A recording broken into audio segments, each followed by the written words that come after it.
I was at my local pharmacy picking up my prescription. The pharmacy was shorthanded that day, so there was a wait to be served. When I got into the line, there was a woman being helped at the register and a man standing off to the side. Before taking my place in line, I asked the gentleman if he was in line, to which he replied that he'd already been helped. With that, I nodded and remained in place. A few moments later, another gentleman got in the line behind me. I took note of his presence as he stood very close to me, but had on a mask. We waited there for probably another 10 minutes before it was my turn to approach the register. As I approached and gave the attendant my information to pick up my prescription, the pharmacist called out to the gentleman behind me to assist him.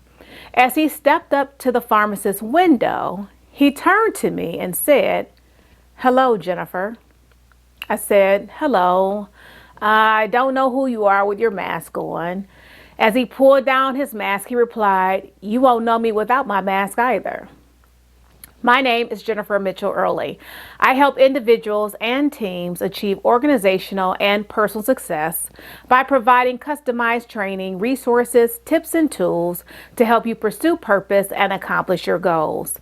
If you're looking to grow and evolve personally and professionally, be sure to subscribe and don't forget to hit the notification bell so that you'll be notified every time I upload new content.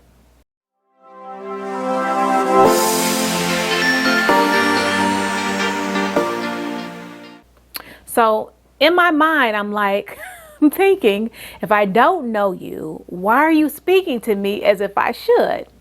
But I say, "You're right, I don't know you. So who are you?"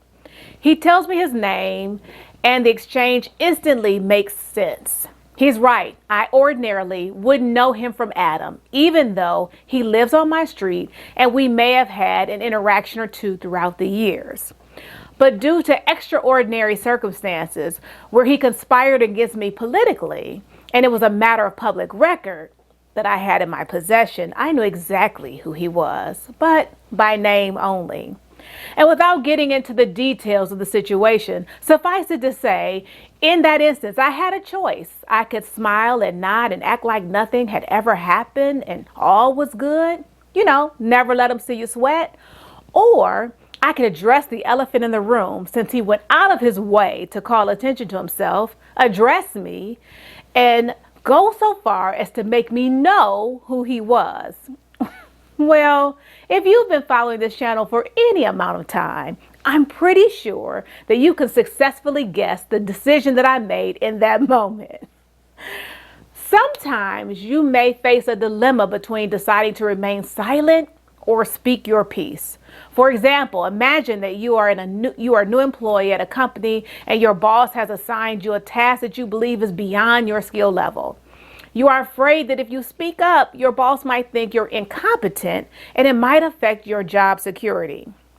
However, if you don't speak up, you might end up making mistakes and not completing the task on time. You might feel like you're in a dilemma because you have to choose between two options, both of which have potential negative consequences. Speaking up might make you feel vulnerable, but it could also help you avoid making mistakes and improve your skills. On the other hand, not speaking up might make you feel safe in the short term, but it could also lead to negative consequences in the long run.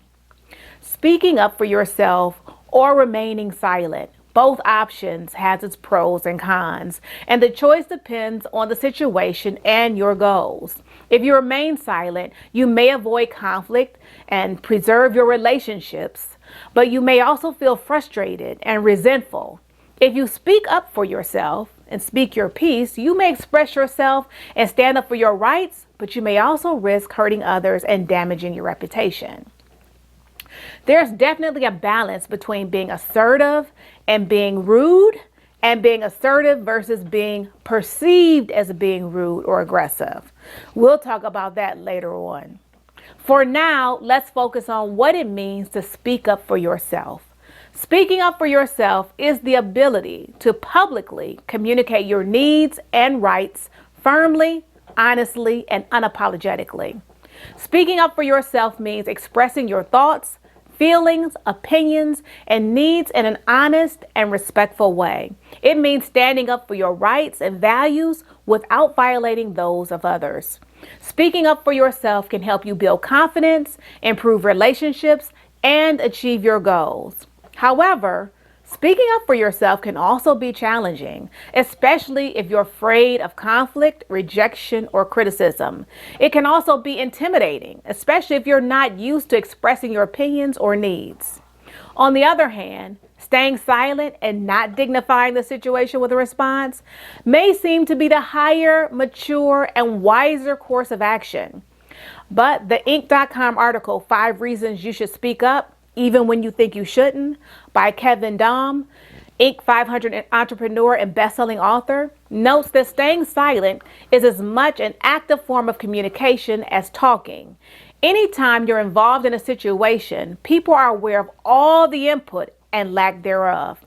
If you disapprove and don't say anything, it won't make you seem easygoing. Rather, if the problem persists and you did nothing, people may consider it as enabling and think the issue is as much your fault as the person who actually caused the problem. Have you stayed silent when someone hurt your feelings or crossed the line? Have you ignored a behavior because you didn't want the discomfort of a disagreement?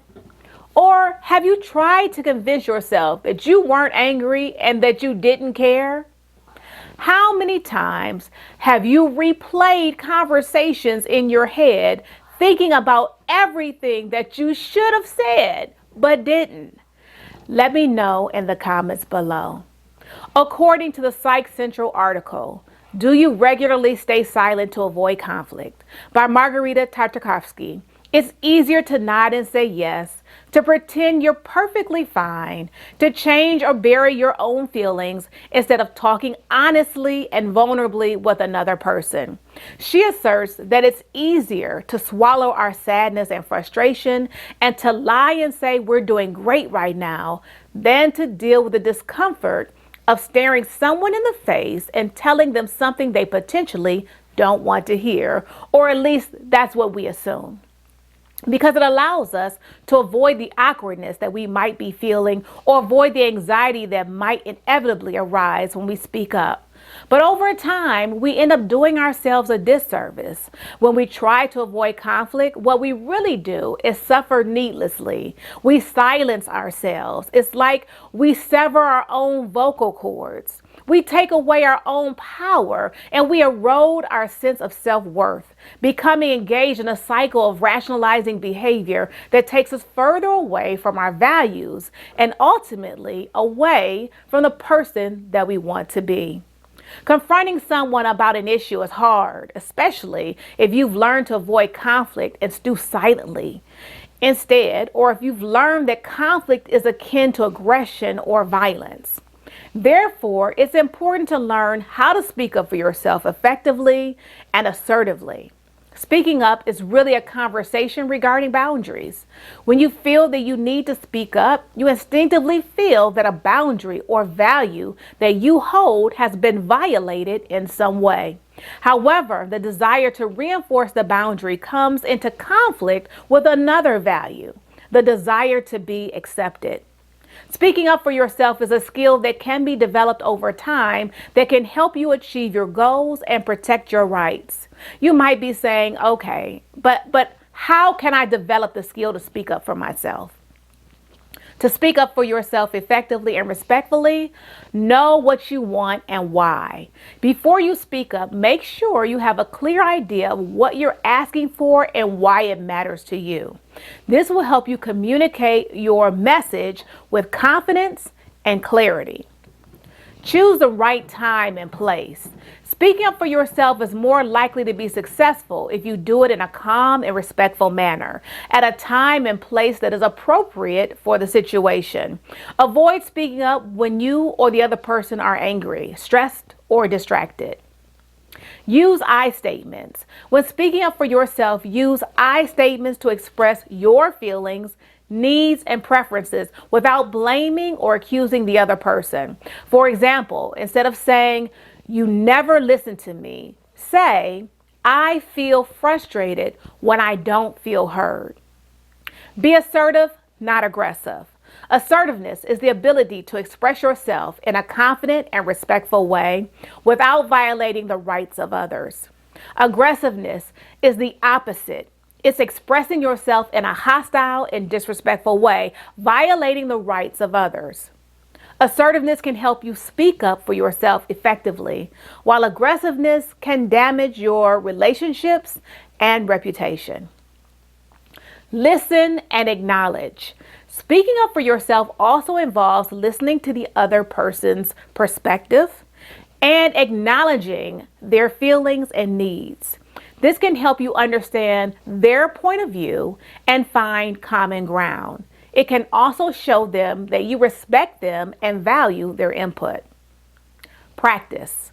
Speaking up can be nerve-wracking, especially if you're not used to it.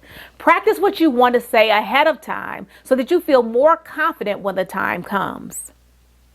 Be open to compromise. Sometimes finding a solution that works for everyone requires compromise. Be open to finding a solution that meets everyone's needs. Speaking up is hard to do and may or may not come with consequences. So be prepared to deal with them in the event that your speaking your truth is not received well by others. Be warned that there will always be those occasions, no matter how hard you try, how carefully you choose your words, or how even your tone. This is especially true depending on your upbringing, gender, and culture.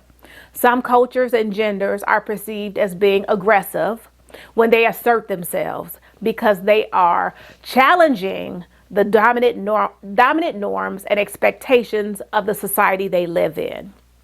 When people from marginalized groups such as women, racial minorities, LGBTQ plus individuals, or immigrants speak up for their rights, needs, or opinions, they may be seen as threatening the status quo or the power structure that benefits the majority.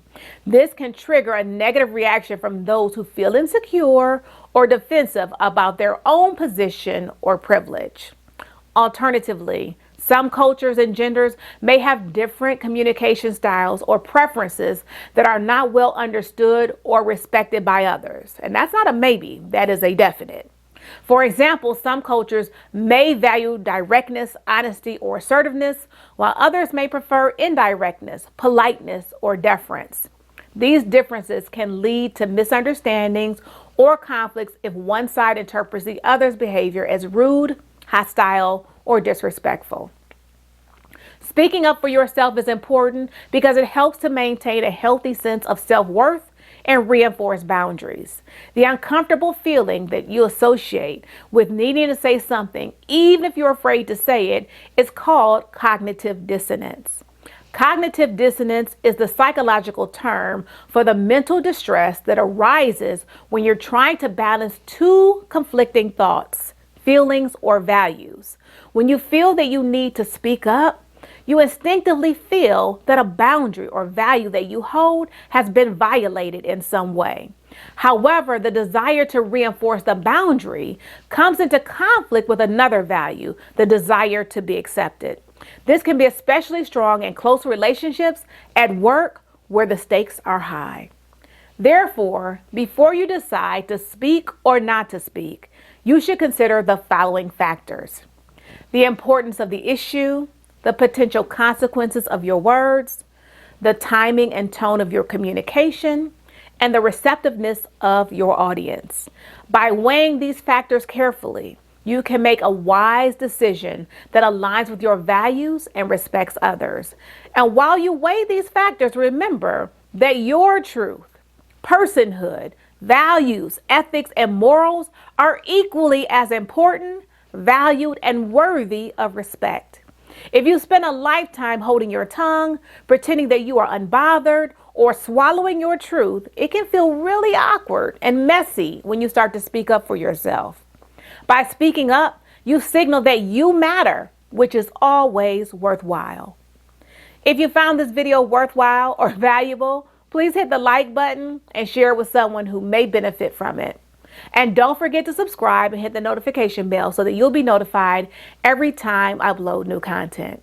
Thanks for watching, and I'll see you in my next video.